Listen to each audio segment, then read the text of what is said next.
साई बंदगी सतनाम, बंदी छोड़ सतगुरु कबीर साहिब की जय हो। आज हम जानेंगे सतगुरु नितिन साहिब से कि क्या परमात्मा साकार रूप में है या निराकार रूप में है या इन दोनों से भिन्न है। परमात्मा को कुछ लोग साकार मानते हैं, कुछ निराकार मानते हैं, लेकिन क्या परमात्मा साकार है या निराकार है या इनसे कुछ अलग है, जानते हैं आज सत्संग के माध्यम से। तो सत्संग को आपने पूरे विवेक के साथ और बुद्धि को लगा के सुनना है, क्योंकि ये समझना भी बड़े भागों वाला काम है कि एक एक बात को कोई समझ जाए, नहीं समझ पाता, क्योंकि अज्ञान की इतनी मोटी परत चढ़ चुकी है, उसको उतारना आसान नहीं है। आप एक महीना भी अगर कोई बर्तन में खाना बनाते हो और उसको धो मत, तो ऐसा काला हो जाता है कि तुम एक दिन लगे रहो तो ना साफ हो।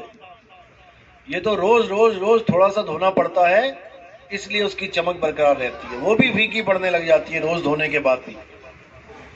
तो ये ज्ञान ऐसा है कि अज्ञान का खात्मा कर देता है, लेकिन तब करता है जब सच में आप खात्मा करवाना चाहो, आप समझना चाहो। बारिश जब होती है तो पानी पूरे शहर में बरसता है, लेकिन भर वही पाता है जो घड़े का मुंह बारिश की तरफ करता है। अगर 1000 घड़े बरसात में रखे हो लेकिन मुंह नीचे है, तो एक भी बूंद उस घड़े में जाने वाली नहीं है। इसी प्रकार आपको अपना मुख गुरु की तरफ करना पड़ेगा, गुरुवाणी की तरफ करना पड़ेगा, तब तो आप गुरुमुख कहला पाओगे। अगर आपने वो मुख गुरुवाणी की तरफ नहीं किया तो आप गुरुमुख नहीं हो पाओगे, आप मनमुख ही रहोगे। तो गुरुमुख और मनमुख में यही भेद है कि गुरुमुख वाणी के द्वारा सार का असार का निर्णय कर लेता है और मनमुख मन के कहे चलता है, मन की बातों पे विश्वास करता है, मन की मर्जी करता है। लेकिन साहिब ने इतनी वाणियां कथी हैं हमें समझाने के लिए। हमने आज उन्हीं वाणियों का निवेड़ा करना है कि कबीर साहब आखिर कहना क्या चाहते थे, इस दुनिया में आए क्यों। क्या उनके आने से पहले कोई भगवान का नाम नहीं जानता था? क्या इन संतों महात्माओं से पहले राम का नाम था ही नहीं क्या दुनिया में? जो आज आके वो भी राम का ही नाम दे रहे हैं। कौन नहीं जानता था श्री कृष्ण का नाम? कौन नहीं जानता अल्लाह का नाम? सारे जानते थे, फिर भी संतों को आना पड़ा। क्यों आना पड़ा? राम राम जपवाने आना पड़ा? नहीं, वो यहां राम राम जपवाने नहीं आए थे, वो यहां राम के बारे में बताने आए थे कि वो राम कौन है जिसको पाके तुम्हारा जन्म सफल होगा। राम राम तो सारे ही जपते रहे आज तक। तो इसीलिए साहिब ने निवेड़ा किया है कि 52 अक्षरों के द्वारा पैदा होने वाला जो नाम है रा और मां, ये इंसानों की देन है, ये इंसानों ने बनाया है ये अक्षर। सबसे पहले जब आदि मानव के रूप में इंसान आया इस दुनिया में, तो उसके पास ना तो कपड़े थे, ना कोई रसोई, ना मकान, ना दुकान, ना कोई नौकरी, कुछ भी नहीं। उसके पास भाषा भी नहीं थी, उसके पास कोई अक्षर भी नहीं थे, उसके पास कोई किताबें ग्रंथ पोथियां नहीं थी। वो जानवरों की तरह बातें करता था, जैसे दो कुत्ते आपस में बात करते हैं, दो चिड़िया आपस में बात करती है। ऐसे इशारों की भाषा में, आवाजों की भाषाओं में तरह तरह की आवाजें निकाल के वो एक दूसरे को संकेत देते थे। लेकिन धीरे धीरे बुद्धि विकसित हुई, उन्होंने उन्हीं आवाजों को एक लिख के लिपिबद्ध कर दिया कि मैं आ बोलूंगा तो ये आ ऐसे लिखा जाएगा, मैं पा बोलूंगा तो पा ऐसे लिखेंगे, का बोलूंगा तो का ऐसे लिखेंगे। फिर उन्हीं अक्षरों को, उन्हीं ध्वनियों को जोड़ जोड़ के शब्द बना दिए गए। जैसे का और ला, कल में मां जोड़ दिया, क ल म हो गया, आवाज वही है क ल म। मां हटा दो तो क ल, लेकिन उसका मतलब बदल जाता है। कल का मतलब बदल गया, कलम का मतलब बदल गया, अब का ल म को ही ला पीछे कर दिया, म आगे कर दिया, का मा ला, आवाज वही निकली लेकिन मतलब ही बदल गया। राम मारा, दोनों का मतलब ही बदल गया जबकि आवाज तो एक ही है। तो ये बुद्धि विवेक उस आदमी के, उन इंसानों के जब आया तब उन्होंने भाषाओं का विस्तार कर दिया और सारे संसार में जो कुछ भी दिखता रहा उनको, उसको वो लिपिबद्ध करते रहे कि ये दिखेगा तो ये लिखेंगे, वो दिखा तो ये लिखेंगे। उसकी फोटो खींची, उसका नाम लिया। फोटो खींची मतलब बता दिया लोगों को, पत्थर उठा के दिखा दिया, बेटा इसको पत्थर कहते हैं। उस वक्त कैमरे तो थे नहीं, फोटो तो खींच नहीं सकते। लेकिन आज वही बच्चे जिनको आप भेजते हो स्कूल में, उनको वही आदि मानवों वाली पढ़ाई करवाई जाती है। आज भी उनको कबूतर बोल के कबूतर का चित्र दिखा दिया जाता है ताकि मतभेद ना रहे। मैं का से कबूतर बोलूं और वो का से कौवा बोले और उसको कबूतर समझे, इसलिए नहीं। कबूतर लिखा है तो कबूतर का ही चित्र बना है, कौवा लिखा है तो कौवे का ही चित्र बना है, ताकि हमें समझ में आ जाए कि किस वस्तु का नाम ये 52 अक्षरों के द्वारा हम उच्चारित कर रहे हैं, ताकि सब एक मत हो जाएं। लेकिन हमारा एक मत हमारी भाषा तक ही सीमित रह जाता है। हिंदी भाषा में जितने भी नाम आप बोल रहे हो, चाहे आप हिंदी भाषा को पढ़ पढ़ के पीएचडी कर लो, डॉक्टर बन जाओ, साइंटिस्ट बन जाओ, लेकिन चीन में जाके तुम बच्चों वाली एबीसीडी नहीं पढ़ पाओगे, बड़े ज्ञानी बने हो तो। चीनी भाषा की एबीसीडी नहीं पढ़ पाओगे तुम लोग, चाहे यहां पर तुम पीएचडी कहला रहे हो, क्योंकि भाषा का ज्ञान अलग तो सारा खेल ही खत्म। चीन में जाके आप पानी भी नहीं मांग पाओगे किसी से, क्या बोलते हैं वहां पे, लेकिन इशारा सारी दुनिया में चलेगा। जहां मर्जी चले जाना, कहीं भी चले जाना, इशारा हर जगह काम करता है। तो इन्हीं 52 अक्षरों के द्वारा सारे संसार में जितनी भी रचनाएं दिखाई दी उसका एक नाम रख दिया। आसमान का नाम आसमान रख दिया, हवा का नाम हवा रख दिया, अग्नि का नाम अग्नि रख दिया। ये सब तो ठीक था क्योंकि दुनियादारी करनी है, इसलिए। गलती यहां कर दी कि हमने परमात्मा के भी नाम रख दिए। जब परमात्मा के नाम रख दिए बिना देखे, अब दिक्कत आ गई, क्योंकि हर चीज जो दिख रही है उसका नाम लिख के आप साबित कर सकते हो कि मैंने इसका नाम रखा है, लेकिन परमात्मा दिखाई ना दिया किसी को, लेकिन नाम रख दिया उसका। इसी प्रकार मुसलमानों ने अल्लाह दिखाई नहीं दिया, उसका नाम रख दिया अल्लाह, रब। ऐसे ही ईसाइयों ने जो चीज नहीं दिखाई दी उसका नाम रख दिया।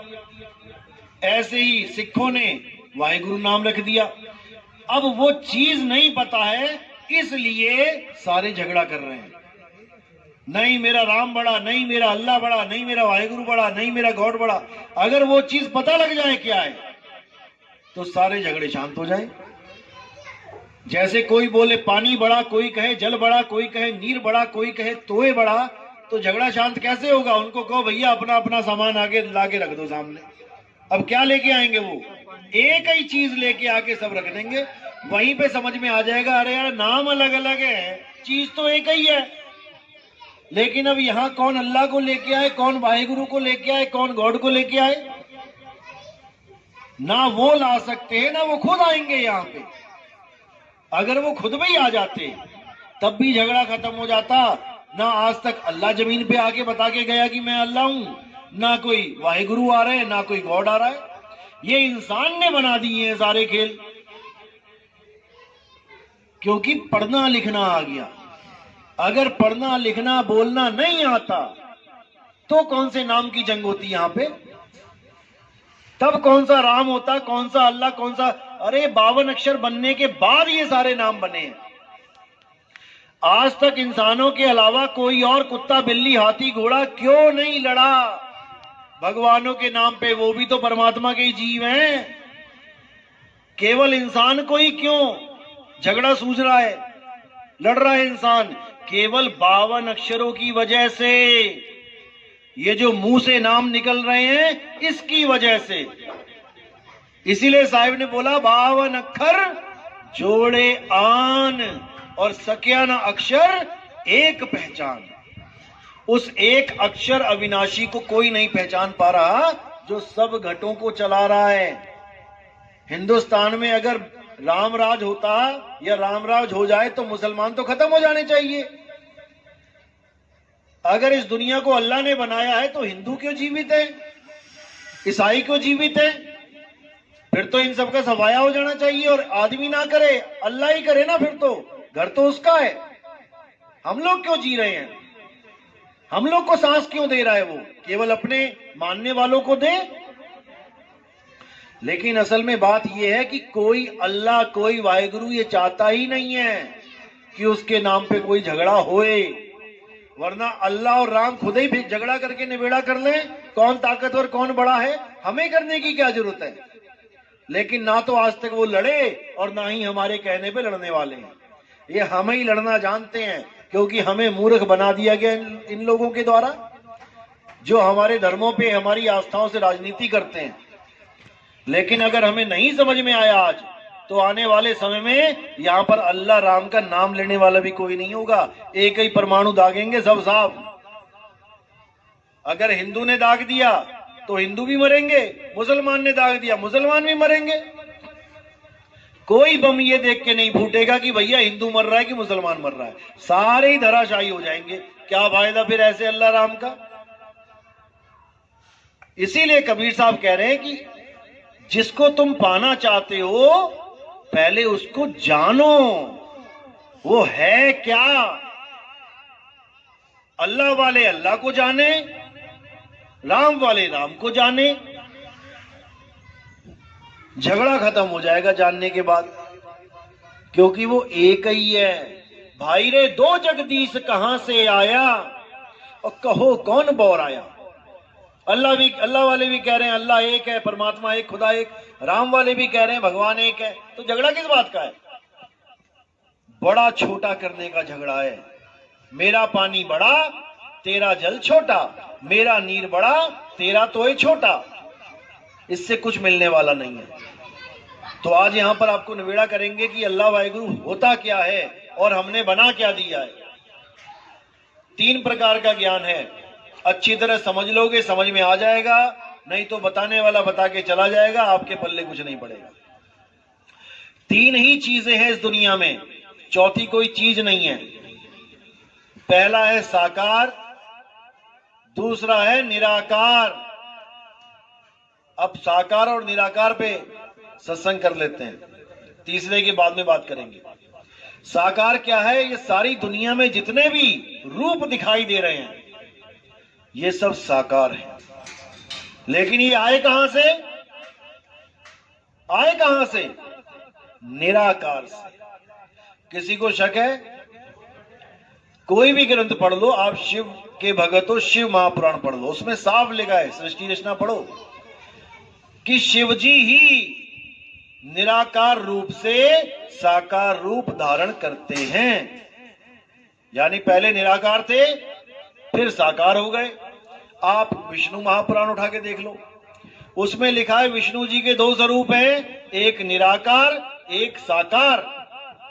निराकार से ही साकार जगत का सृजन होता है। अब देवी भागवत उठा लो, वहां पर भी लिखा है कि सृष्टि बनने से पहले मां दुर्गा ना स्त्री हैं, ना पुरुष हैं, ना नपुंसक हैं, वही निराकार हैं और निराकार से ही साकार की उत्पत्ति होती है। बिल्कुल स्पष्ट हो गया, साकार ही निराकार है, इन दोनों में कोई भेद नहीं है। अगर कोई ये सोचता है कि साकार और निराकार अलग अलग वस्तु हैं तो उसको अभी ज्ञान ही नहीं है। बर्फ और पानी, इनमें कोई भेद नहीं है। पानी के रूप में निराकार है, सब जगह विराजमान है। जैसे आपने एक पतीले में पानी डाला तो ऐसा कोई कोना नहीं बचेगा जहां पानी नहीं लग रहा है। 1 लीटर पानी डाल दिया, अब आपने उसी 1 लीटर पानी को ग्लास में जमा दिया और उसी पतीले में डाला तो क्या चारे कोने भर जाएंगे? उससे नहीं भरेंगे, वो एक ही जगह खड़ा रहेगा बर्फ रूप में। वो हो गया साकार और पानी के रूप में वो हो गया निराकार। लेकिन है एक ही चीज। तो क्या कबीर साहब इसकी महिमा गा रहे हैं, साकार और निराकार की? कबीर साहब तो लानत दे रहे हैं उन लोगों पे। कहते मैं देखूं तुझको और तू देखे कहीं और, लानत ऐसे चित पर एक चित दो ठौर। कहते लानत है ऐसे चित पर। चित यानी आप सबके पास चित है। आधों का चित लग गया साकार में, आधों का चित लग गया निराकार में, और साहिब कह रहे लानत है ऐसे चित पर जो कभी साकार में और कभी निराकार में ही उलझा रहता है, जबकि दोनों एक ही हैं। आपने कई सत्संगों में देखा होगा, महात्माओं के भगत लोग जाते हैं और एक दूसरे के पैर छूते हैं। आपने छुए? किस किसने छुए हैं? हाथ खड़े करो। किसी ने नहीं छुए, आप लोग ने छुए हैं। अब देखो, अब किसके पैर छू रहे हैं जाके? अब वो चाहे अंडा खा के आया, चाहे मीट खा के आया, चाहे गोली मार के आया, किसी को सत्संग में खड़ा हुआ और आपने जाके पैर छू लिए। आपने पूछा पैर छूने से पहले कि भैया क्या कर्म करके आया तू? उठ के सबके पैर छू लिए, भगवान बना दिया सबको, और क्या बोल दिया? तू ही निरंकार। अब देखो, साकार को ही बोल दिया तू ही निरंकार। समझो इस बात को। साकार के पैर छू के उसको कह दिया तू ही निरंकार, तो तब भी नहीं समझ पाए कि साकार निराकार एक को ही है, एक को ही है। कान ऐसे पकड़ाए थे तो किसी ने कह दिया अरे बेवकूफ तूने कान पकड़ लिए, तो क्या करूं? ऐसे पकड़। अरे वही है। साहिब कहते कोई निर्गुण में रीझ रहा, कोई सरगुण ठहराए, अटपट चाल कबीर की मुंह से कहीं ना जाए। दादू जी की वाणी है। कोई साकार में उलझ गया, कोई निराकार में उलझ गया, और है एक ही चीज।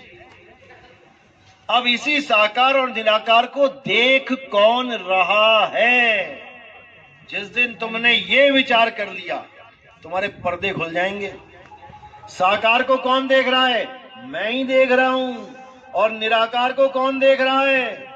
मैं ही देख रहा हूं। जब दोनों को मैं देख रहा हूं तो मैं क्या हूं? जिस दिन ये समझ में आ गया, जिस दिन ये समझ में आ गया कि मैं कौन हूं, उस दिन साकार और निराकार की महिमा खत्म हो जाती है। जब तक ये नहीं पता लगा कि मैं कौन हूं, जब तक दूसरे को ही पूजोगे, तब तक दूसरे को ही पूजोगे। लेकिन जब समझ में आ जाएगा कि मैं कौन हूं, उसके बाद दूसरा खत्म हो जाएगा। तो मैं क्या हूं? आत्मा हूं। हे अर्जुन, तू, मैं और ये सारे राजा महाराजा, हम शरीर नहीं हैं, हम आत्मा हैं। अध्याय 2 पढ़ो। ऐसा कोई समय नहीं था जब तू, मैं और ये राजा महाराजा नहीं थे, और ऐसा कोई समय नहीं आएगा जब तू, मैं और ये राजा महाराजा नहीं होंगे। तो फिर कौन मरा? इतना बड़ा युद्ध हो गया, मरा कौन? जब कोई समय ही नहीं था जब हम तुम नहीं थे, और ऐसा कोई समय नहीं आएगा जब हम तुम नहीं रहेंगे, तो मरा कौन? कोई नहीं मरा, केवल शरीर खत्म हुए हैं। और शरीर तो हम हैं ही नहीं, शरीर तो कपड़े हैं इस आत्मा के। आज ये इंसानी कपड़े पहन लिए, कल को क्या पता शेर चीते के कपड़े पहनने पड़ जाएं। इसीलिए बोला गया इंसानी चोला बार बार नहीं मिलता। इंसानी चोला, चोला क्या होता है? कहते ना बाबा जी का चोला देखो, कपड़े। इंसानी चोला है ये। कपड़े पहने तुमने, कहां मिले ये कपड़े? सड़क पे पड़े हुए मिले, पहन लिए। ये मां के गर्भ में पहन के आए हो। तुमने आदमी के कपड़े पहन लिए और कुछ ने औरतों के कपड़े पहन लिए। जैसे पजामा लेने जाओ तो 2 तरह के पजामे मिलते हैं, एक लेडीज एक जेंट्स। कोट लेने जाओ तो लेडीज जेंट्स, चश्मा लेने जाओ लेडीज जेंट्स। ऐसे ही मां के गर्भ में जो हमें शरीर मिलता है वो भी लेडीज और जेंट्स होता है। लेकिन हम कपड़े नहीं हो जाते, हम तो उसको पहन रहे हैं। हम कपड़े पहन रहे हैं और अंत समय में हम ये कपड़े उतार देंगे और इन कपड़ों को छोड़ के चले जाएंगे। अब किसी की मां मरी तो जमीन पे क्या पड़ा है? मां पड़ी है कि कपड़े पड़े हैं? कपड़े पड़े हैं। मां को तो आप कहते हो माता मुझे छोड़ के चली गई। अब जो चली गई वो तुम कभी पहचान ही नहीं पाए कि चली कौन गई। जिसको माता माता कहते थे वो तो ये पड़ी है, यानी सारी उम्र कपड़ों को ही माता माता करते रहे, सारी उम्र कपड़ों को ही पिता पिता करते रहे। अपनी मां और अपने पिता को हम जान ही नहीं पाए कि उनका स्वरूप क्या है। इस चमड़े को, इस मिट्टी को ही माता और पिता मान के बैठ गए, जबकि ना तुम मिट्टी हो और ना तुम्हारे मां बाप मिट्टी हैं। ना तुम आदमी हो ना औरत हो, ये कपड़े हैं, आपने धारण किए हैं कुछ समय के लिए। आप एक आत्मा हो जिसका कभी नाश नहीं होता। तो जब तुम कपड़े नहीं हो, तुम आदमी औरत नहीं हो, तो भगवान राम क्या हैं? कपड़े हैं? नहीं है। भगवान राम ने भी मनुष्य का चोला धारण किया था। विष्णु जी ने अवतार देखो, विष्णु जी के पहला अवतार क्या है? मछली। अब कह दो विष्णु जी तो मछली हैं, कभी ना कहोगे विष्णु जी मछली हैं। फिर विष्णु जी ने अवतार लिया कछुए का, अब कह दो विष्णु जी कछुआ है, कभी ना कहोगे कछुआ है। फिर जंगली सुअर का अवतार लिया तीसरा, अब कोई कह दे विष्णु जी बराबर इज इक्वल टू जंगली सुअर, कभी ना बोलोगे। अब विष्णु जी ने अवतार लिया आदमी का, राम जी का, कृष्ण जी का। अब तुमने इसको ग्रहण कर लिया कि भाई विष्णु जी तो आदमी हैं, क्योंकि तुम आदमी के चोले में हो, इसलिए तुम्हें वो मनोहर लग रहा है। बाकी चोलों को तुमने रिजेक्ट मार दिया, आदमी के चोले को पकड़ लिया। कृष्ण जी बोलते ही बांसुरी हाथ में आ जाती है। अब विष्णु जी ने एक ही बार में दो चोले धारण किए, आदमी का तो किया, औरत का भी कर लिया, लेकिन तुमने कभी ना माना विष्णु जी को औरत। कब किया था औरत का रूप धारण? जब अमृत बट रहा था और दैत्यों ने रूप बदल के देवताओं में बैठ के अमृत का पान किया था, तो कौन थी वो जिसने चक्र से दोनों की गर्दन काट दी थी? आदमी था कि औरत? औरत रूप में थी। तो कह दो विष्णु जी औरत है? नहीं कहोगे। जब भस्मासुर को मारा, शंकर जी को भस्मासुर ने दौड़ा लिया, क्योंकि ऐसा आशीर्वाद दे दिया कि अब उस आशीर्वाद के सामने खुद भी झुकना पड़ गया। अब वो शंकर जी को भगा रहे हैं। अब शंकर जी ने किसको याद किया? विष्णु जी को, कि बचाओ प्रभु कहां फंस गए। अब विष्णु जी अगर अपने असली रूप में आ जाते तो जैसे शंकर जी भाग रहे थे वैसे विष्णु जी को भी भागना पड़ता, क्योंकि वरदान ही ऐसा था। सिर पे हाथ रखा और भस्म। तब विष्णु जी ने क्या किया? मोहिनी रूप लिया, एक लेडीज का रूप लिया और आके डांस करने लगे उसके सामने और उसको भी नचाने लगे। अब जैसे जैसे वो डांस करे वैसे वैसे वो राक्षस डांस करे, भस्मासुर। डांस करते करते क्या दिमाग लगाया? अपना हाथ अपने सिर पे रख लिया, उधर उसने भी अपना हाथ अपने सिर पे रख लिया, भस्म हो गया। अब कोई कहे कि विष्णु जी तो औरत ही है, असली रूप तो औरत का है, जो शेषनाग पे है वो तो नकली रूप है, तो हजम नहीं होगा। कहने का मतलब ये है विष्णु जी का ना तो आदमी का रूप है, ना औरत का रूप है, ना मछली का, ना कछुए का, ना जंगली सुअर का। विष्णु जी का असली रूप है आत्मा का। विष्णु जी आत्मा है, राम जी आत्मा है, कृष्ण जी आत्मा है। शरीर तो उन्होंने केवल लीला करने के लिए धारण किया है, जैसे आप लोग आत्मा हैं। शरीर तो केवल ये दुनियादारी करने के लिए धारण किया है। आप नहीं मिट्टी हो गए, आप नहीं आदमी और औरत हो गए। यही गीता में समझाया गया। हे अर्जुन, जो अपने आप को शरीर मानते हैं और जो मुझे भी शरीर करके जानते हैं, असल में वो मुझे जानते ही नहीं। मेरी पूजा, मेरी भक्ति केवल वो लोग कर पाते हैं जो मुझे तत्व रूप में जानते हैं कि मैं हूं क्या।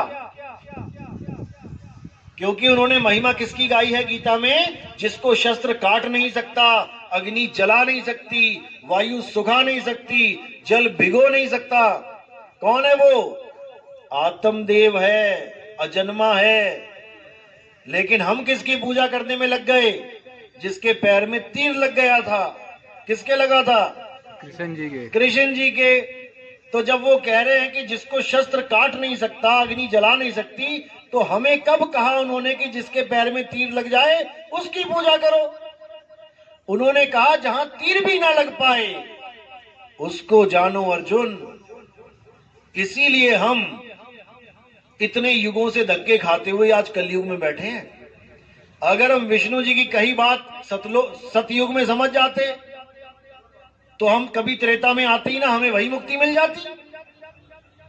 अगर त्रेता में कही बात राम जी की हम समझ जाते तो हम कभी द्वापर में ना आते, और द्वापर में कही बात कृष्ण जी की हम द्वापर में समझ जाते तो हम कभी कलयुग में ना आते। और अगर अब कलयुग में भी नितिन दास की बात तुम्हें समझ में नहीं आ रही है तो दोबारा तैयारी कर लो आने की। बस यही है फार्मूला। समझ जाओगे तो निकल जाओगे, नहीं समझोगे तो फिर वापस आ जाओगे। ऐसे ही ढूंढ रहे होगे कोई गुरु, कोई मुझे मुक्ति दे दे, और जो मुक्ति की बात चल रही है वो समझ में नहीं आ रही है। इसीलिए कबीर साहब ने कोई कसर नहीं छोड़ी बताने में। उन्होंने बोला, जल में मीन प्यासी, मोहे देखते आवे हासी, आत्म ज्ञान बिना नर भटके। कहां भटके? तुम्हें तो लग रहा है हम तो जा रहे हैं भगवान जी के पास। कभी काबा कभी काशी। मुसलमान जा रहे हैं काबा और बड़े खुश होके जा रहे हैं, और साहिब क्या कह रहे हैं? आत्म ज्ञान बिना नर भटके। भटकने जा रहे हो तुम वहां पे, क्योंकि तुम्हारा खुदा किसी काबा काशी का गुलाम नहीं है कि वहीं बैठा हुआ है। तुम्हारा साहिब तुम्हारे अंदर बैठा है, तुम्हारी आत्मा में बैठा है। ज्यों तिल माही तेल है, ज्यों चकमक में आग, और तेरा साईं तुझ में है, जाग सके तो जाग।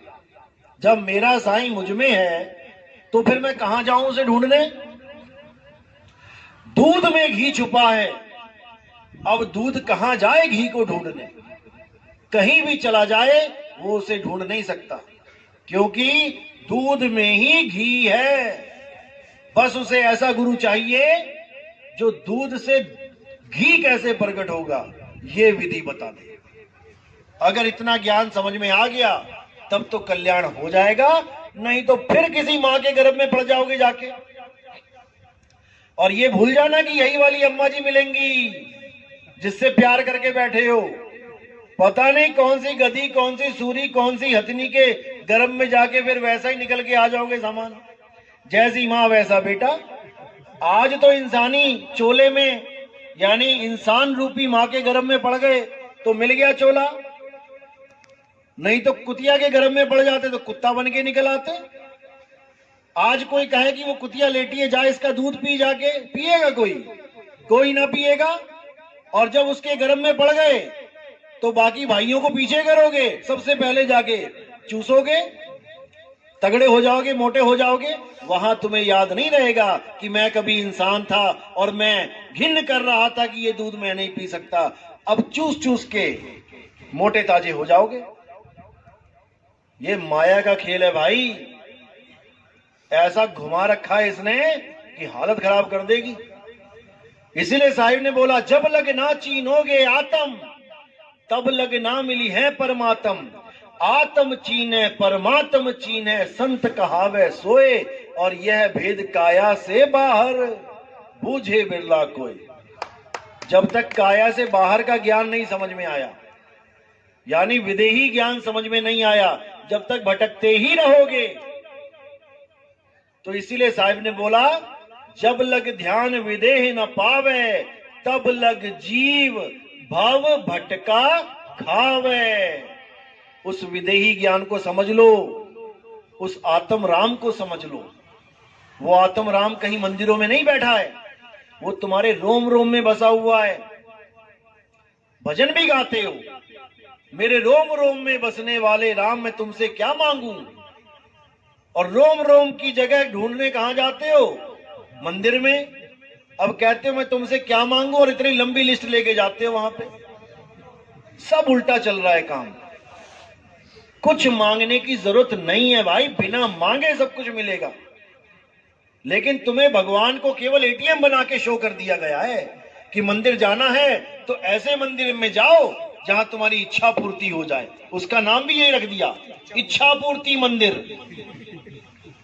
मतलब घर बैठ के अगर तुम मांगोगे तो उसने कानों में उंगलियां दे रखी हैं, और वहां जाके मांगोगे तो वो सुन लेगा। कमाल कर दी। इसी भरम में सारा जग भूल रहा है। हमारा साहेब हम में है। कस्तूरी कुंडल बसे, मरग ढूंढे बनमाही, और ऐसे रमता राम है ये दुनिया जाने नाही।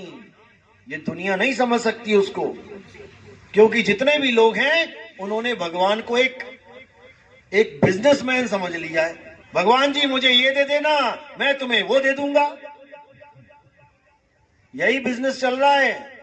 अगर किसी ने मन्नत मांगी, भगवान जी मेरे घर में बेटा हो जाए, मैं पूरे गांव को खाना खिलाऊंगा, बेटा नहीं हुआ ना, खाना भी नहीं खिलाएगा। इतना स्वार्थी है ये। कहेगा पहले मेरे बेटा होना चाहिए तब खिलाऊंगा खाना। इतना स्वार्थी है। तो ऐसे लोगों को क्या परमात्मा मिलेगा? भूल जाओ।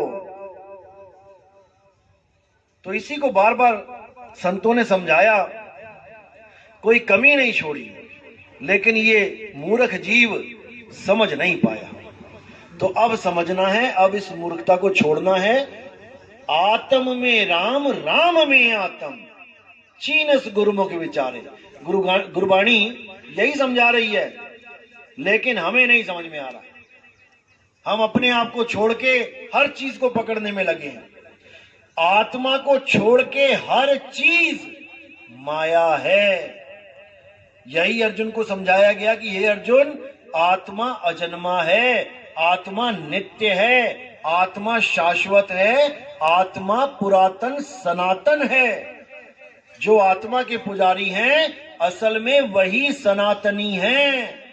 सनातनी यानी जिसका कोई आदि और अंत ना हो। कहते हैं ना हिंदू धर्म का कोई आदि और अंत नहीं है, सनातन धर्म का आदि और अंत नहीं है। वो तब नहीं है जब तुम आत्मज्ञानी हो जाओ। अगर तुम राम जी के पुजारी हो तो सत्युग त्रेता, त्रेता से पहले दिखाओ राम जी कहां है। आदि और अंत में आता है त्रेता क्या? अगर तुम विष्णु जी के पुजारी हो तो सतयुग, तुम कृष्ण जी के पुजारी हो तो द्वापर युग, तुम किसी और गुरु के पुजारी हो जिसको तुमने भगवान मान लिया तो ये तो कलियुग। इसीलिए 10वीं पातशाही को पूछा गया तुम्हारा गुरु कौन है? उन्होंने क्या बोला? आदि अंत एको अवतारा, सोई गुरु समझो हमारा। उन्होंने 9वीं पातशाही का नाम नहीं लिया कि ये गुरुजी मेरे गुरुजी हैं। उन्होंने कहा वो मेरा गुरु है जो आदि अंत तक एक ही अवतार में रहता है। और वो क्या, कौन है? आत्मदेव। हे अर्जुन, आत्मा ना तो कभी जन्म लेता है, ना ही आत्मा की कभी मृत्यु होती है। आदि और अंत तक केवल आत्मा ही आत्मा होता है, इसके अलावा कुछ नहीं। बाकी सब जन्मते हैं, मरते हैं, आते हैं, जाते हैं, लेकिन आत्मा अचल हमेशा एक ही रस में रहता है। वो परिवर्तित नहीं होता, क्योंकि परिवर्तन होने वाली हर चीज माया है।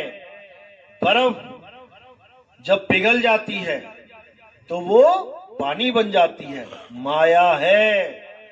साकार कहां से आया? निराकार से। निराकार ही जब साकार बन रहा है तो माया है, और साकार निराकार हो जाता है तो भी माया है। वो क्या है जो कभी नहीं बदलता? वो आत्मा है। आत्मा सदा एक रस रहता है। तो निराकार साकार की भक्ति जो है वो नीचे लेवल की भक्ति है। सबसे नीचे साकार की भक्ति है, उससे ऊपर निराकार की भक्ति है दोनों एक ही। लेकिन जैसे सिक्के के दो पहलू हैं, हेड और टेल, है एक ही सिक्के के पहलू, लेकिन जो तुम मांगते हो वो आ जाए तो जीतते हो, और जो दूसरा आ जाए तो हार जाते हो। बस यही खेल चल रहा है, यही खेल चल रहा है। जो तुम्हें समझ में आ गया कि मैं तो साकार का भगत हूं, वो तुम्हारे सामने रख दे तो तुम खुश हो जाते हो, अरे क्या बात है, भगवान जी आ गए। और जो निराकार के भगत हैं, जब उनसे निराकार की बात करो तो वो खुश हो जाते हैं, वाह वाह वाह, क्या बात है, क्या ज्ञान है। दोनों ही अज्ञान है, दोनों ही अज्ञान है। अब साकार निराकार दोनों से न्यारा क्या है? तो साहिब कहते हैं सरगुण निर्गुण दोनों से न्यारा, जानेगा कोई जानन हारा। उसको जानो जो साकार से निराकार नहीं होता, जो निराकार से साकार नहीं होता। वो कौन है? आत्मदेव, जिसको शब्द भी कहते हैं। कबीर साहब की वाणी में जहां भी शब्द लिखा हुआ है वहां पर दो प्रकार के शब्द हैं, एक तो खंडित शब्द जो अक्षरों से बनते हैं, और एक अखंड शब्द जिसको नाम अखंड बोला जाता है, और वो आत्म राम है। नाम अखंड और सब खंडा, सार शब्द गरजे बरमंडा। सार शब्द यानी वो परमात्मा, वो आत्म देव। जहां देव लगा है वो परमात्मा के लिए है, और जहां जीव लगा है वो जीवात्मा के लिए है। धक्के खाने वाले लोग जीवात्मा होते हैं, और जो अचल अवस्था में रहते हैं वो परमात्मा परम पद को प्राप्त होते हैं। इसीलिए गरीबदास जी ने बोला, कोटि तो ब्रह्मा भय और कोटि भय ईश, साहिब तेरी बंदगी से जीव बने जगदीश। जैसे समुद्र नीचे अचल है, ऊपर लहरें चल रही हैं। क्यों चल रही हैं? वायु का साथ ले लिया, हवा चली और उसी के साथ लहरें भी चलने लग गई। अब लहरें जो चल रही हैं उसको तुम गिन सकते हो, एक आई, दूसरी आई, तीसरी आई, चौथी आई, लेकिन समुद्र को क्या गिनोगे? वो अचल है। तो जब तक लहरें चल रही हैं, ये बैठी हैं लहरें, ये जीव अवस्था ही लहरें हैं। एक आया, दूसरा आया, तीसरा आया, और जब यही लहरें शांत होके उस मन रूपी वायु का साथ छोड़ के उस समुद्र में समा जाती हैं, तो कोई पहचान भी नहीं सकता कि इसको लहर कहूं कि समुद्र कहूं, एक हो जाती है। तो इसलिए साहिब ने बोला, अब तो जाए चढ़े सिंहासन और मिले हैं सारंग पानी, राम कबीरा एक भय है, कोई न सके पछाणी। जब गुरु मिलता है आत्मज्ञानी तो तुम्हारी अवस्था को बदल देता है। जहां तुम अपने आप को काया मान रहे थे, अब काया से हटके तुम अपने सत्य स्वरूप को प्राप्त करते हो। अब लहरों वाला काम खत्म और अटल अविनाशी सत्य पे आके आप स्थिर हो जाते हो। इसी को स्थित प्रज्ञ बोला गया है गीता में। स्थित प्रज्ञ जो एक जगह स्थित हो जाए, अब उसे कोई हिला ना पाए, वही मुक्ति है। और जब तक तुम चल रहे हो, कोई शिवलोक को जाने की तैयारी कर रहा है, कोई ब्रह्मलोक को, कोई गोलोक को, कोई स्वर्ग को, कोई नरक को, जब तक तुम चल रहे हो, जब तक तुम अज्ञान में हो, तुम काल के जाल में हो, तुमने स्थिर हो जाना है। एक भैंस को बांधा खूंटे से, खूंटा ढीला था, पता लगा भैंस खूंटा ही लेके चली हुई है। कई बार देखोगे भैंस ऐसी भी मिल जाती है, खूंटा ही लगा होता है साथ में, क्योंकि खूंटा अचल नहीं था। इसी प्रकार आपने अपनी सूरत को जहां स्थिर करना है, वो खूंटा अचल होना चाहिए। अगर तुमने सुरती लगा ली किसी पत्थर में, तो आज यहां पे, कल को उठा के किसी ने और कहीं रख दिया, फिर उधर मुंह घूम जाएगा तुम्हारा। या फिर आप कोई मंत्र में उलझ गए हो, तो आज ये मंत्र है, कल को गुरु बदल दिया, मंत्र भी बदल गया तुम्हारा। अब करना क्या है? उस अचल आत्मा में स्थिर होना है जो आपके पास है। किसी मंत्र में नहीं फंसना, किसी जंत्र में नहीं फंसना, किसी मूर्ति पूजा पाठ में नहीं जाना, अपनी आत्मा को जानना है। यही आत्मज्ञान है। जैसे आत्महत्या का मतलब होता है खुद की हत्या करना, किसी और को गोली मारना आत्महत्या नहीं होता। आत्मरक्षा होता है खुद की रक्षा करना, पड़ोसियों की रक्षा करने को आत्मरक्षा नहीं कहते। अपने बारे में किताब लिख देना आत्मकथा होता है, किसी और की कथा लिखना आत्मकथा नहीं होता। अपने ऊपर निर्भर हो जाना आत्मनिर्भर हो जाता है, किसी और पे निर्भर रहना आत्मनिर्भर नहीं कहलाता। इसी तरह आत्मज्ञान किसी और का ज्ञान लेना नहीं होता कि दोनों हाथ कर दिए सामने, निराकार दिखा दिया, अरे वो दिख रहा है, जो दिख रहा है वो तुमसे भिन्न है, वो आत्मज्ञान नहीं है। आत्मज्ञान का मतलब है जो उसको देख रहा है उसके बारे में जानो। देख कौन रहा है? आत्म देख रहा है, तुम स्वयं देख रहे हो। किसी और को पूजना, किसी और की पूजा करना, किसी और में आस्था लगा लेना, ये आत्मज्ञान नहीं है। खुद को जानना है। खुद को कैसे जानेंगे? हे अर्जुन, अध्याय 4 34वां श्लोक। हे अर्जुन, इस दुनिया में 2 प्रकार के तत्व हैं, एक असत और एक सत्य। असत तो ये सारे शरीर है, क्योंकि ये बदल जाते हैं। जब आप पैदा हुए इस दुनिया में, शरीर पैदा हुआ तो 6 इंच के थे, 8 इंच के थे, धीरे धीरे धीरे देखो कितने बड़े हो गए। यानी ये माया है, बदल रही है। तुम्हें तो ये भी नहीं पता मेरी शक्ल है कैसी, बचपन वाली थी मेरी शक्ल, या 10 साल वाली थी, या आज 20, 25, 30, 40 साल वाली है, या फिर 80 साल में बूढ़े से लटकने वाले चेहरे वाली मेरी असली शक्ल है। तुम्हें तो ये भी नहीं पता, तुम सारी शक्लों को अपनी शक्ल मान बैठे हो।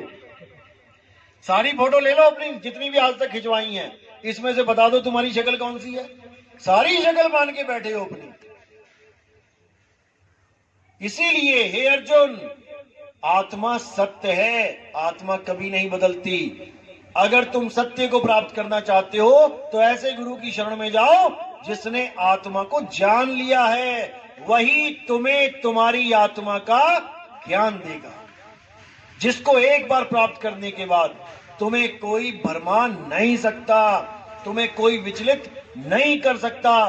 तुम कभी नहीं समझ पाओगे अपने आप को मिट्टी, क्योंकि तुम खुद को जान जाओगे।